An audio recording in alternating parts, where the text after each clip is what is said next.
Waking up at 3 a.m. is not always insomnia. That sounds strange because when you wake up in the middle of the night, the first thought is usually, I need something stronger for sleep.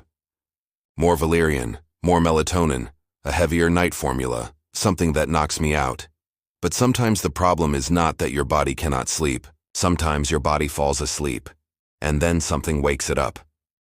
That is a completely different conversation. Because a 3 a.m. wake-up can come from the nervous system.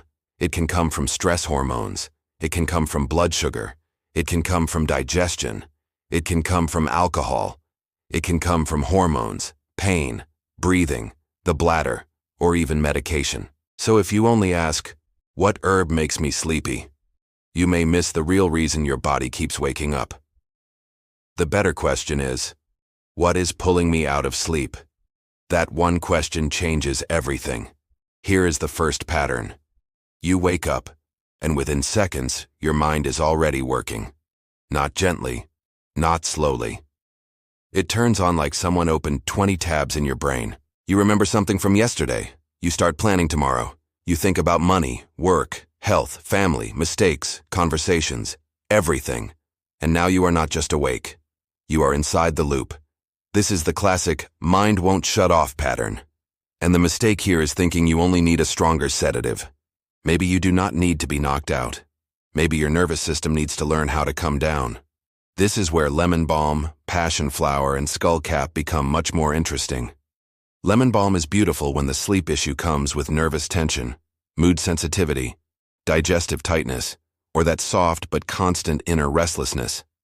Passionflower fits the looping mind. The person is tired, but the thoughts keep pulling them back into alert mode. Skullcap fits the overstimulated system. The person feels thin, reactive, irritated, tense, and unable to really soften. That is not just bad sleep. That is a nervous system that never got the message that the day is over. Now here is a different pattern. You wake up at 3 a.m., but the mind is not the first thing you notice. The body is. Tight jaw, tense shoulders, restless legs, a wired feeling in the muscles. Like your body is still holding the day. That is a different herbal lane. This is where valerian and hops may make more sense. Valerian can be useful when the body is tense, clenched, restless, and struggling to let go. Hops can fit a heavier kind of nervous restlessness, especially when there is tension, agitation, or nervous digestion. But this is the part people skip. Stronger herbs are not automatically better herbs. Some people love valerian. Some people wake up groggy, heavy, emotionally flat, or even more restless. That does not make valerian bad. It means valerian is not everyone's sleep herb. Same with hops.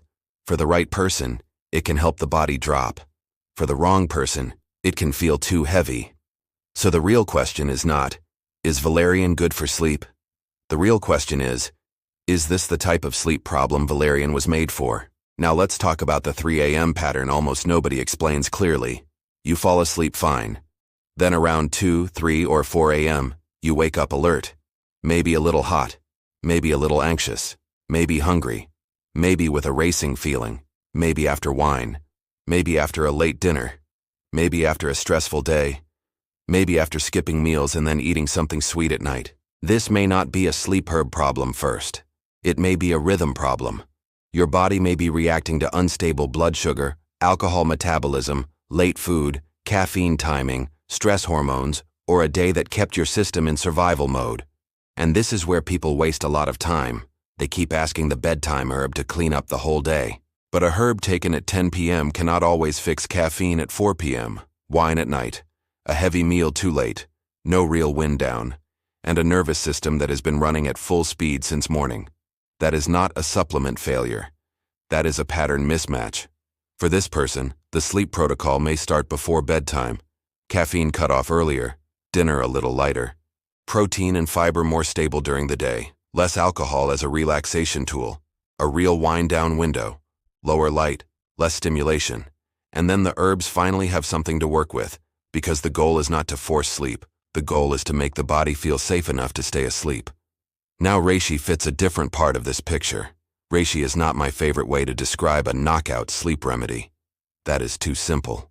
Reishi becomes interesting when poor sleep is part of a bigger pattern.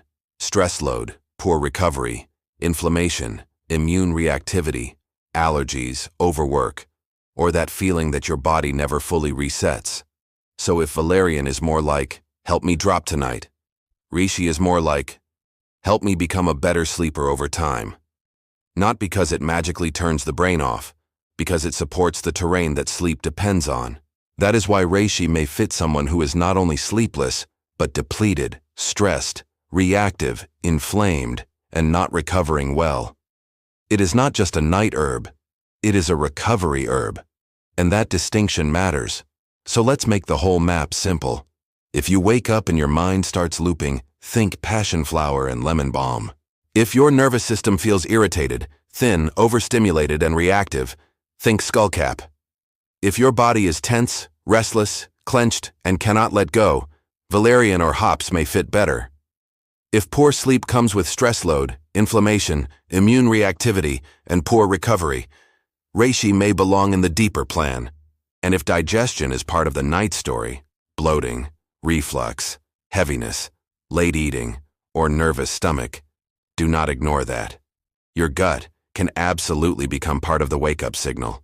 But also, be honest with the red flags.